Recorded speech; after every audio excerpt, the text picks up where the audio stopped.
Saya dilahirkan di tanah rancangan Felda ini. Dari kecil saya nampak macam mana ayah dan mak berpeluh mencari rezeki dari tanah ini.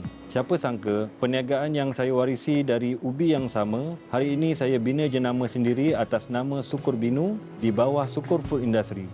Saya Muhammad Faiz bin Sukur, pengasas Sukur Food Industry di bawah program High Impact Product anjuran Kementerian Pertanian dan Keterjaminan Makanan KPKM, dan inilah kisah kejayaan saya.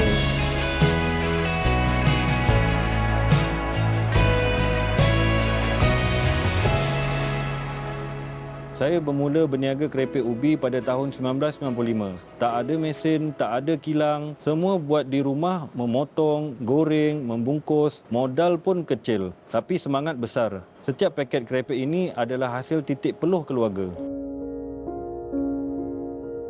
Bila saya dapat tahu tentang program High Impact Product di bawah Kementerian Pertanian dan Keterjaminan Makanan KPKM, saya terus mohon melalui Jabatan Pertanian. Di situ bermula titik perubahannya.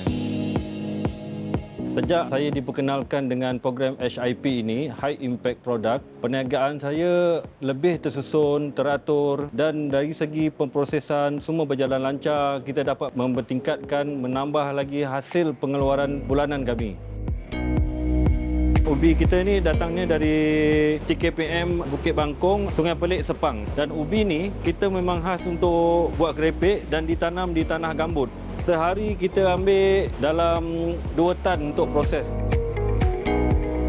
Ini adalah proses untuk kita memotong ataupun menghiris. Selepas ubi ini dibasuh, kita akan memotonglah. Dia akan masuk ke dalam mesin cuci. Ini adalah mesin cuci. Ini juga adalah mesin yang kita terima daripada program HIP, High Impact Product. Program ini juga membantu saya meningkatkan pengeluaran. Dari sebelum yang kami terima bantuan ini, yang kita dapat hasilkan sekitar dalam 300 ke 400 kilo sehari. Setelah menerima bantuan ini, peningkatan tu jauh lebih tinggi daripada sebelumnya. Ini adalah kawasan kita menggoreng keripik, yang mana kita gunakan mesin boiler jenis semi automatic lah. Dan ini juga adalah daripada program High Impact Product yang kita dapat. Program HIP bantu saya dari segi kajian pembangunan kualiti produk, reka bentuk dan pelabelan baharu yang lebih menarik. Dan yang paling penting, bantu saya dapatkan beberapa persijilan utama, iaitu Mesti dan Buatan Malaysia. Dengan sijil-sijil ini, produk kami lebih diyakini pengguna dan lebih mudah menembusi pasaran besar.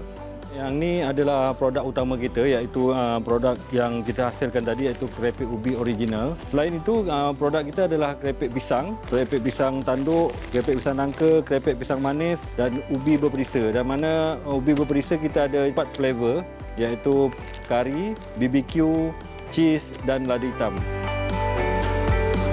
Harapan Sukur Food Industry di masa depan adalah KPKM meneruskan usaha ini dalam membantu usahawan-usahawan IKS, dan pada masyarakat di luar sana, rebutlah peluang di dalam pertanian dan supportlah produk-produk IKS tempatan.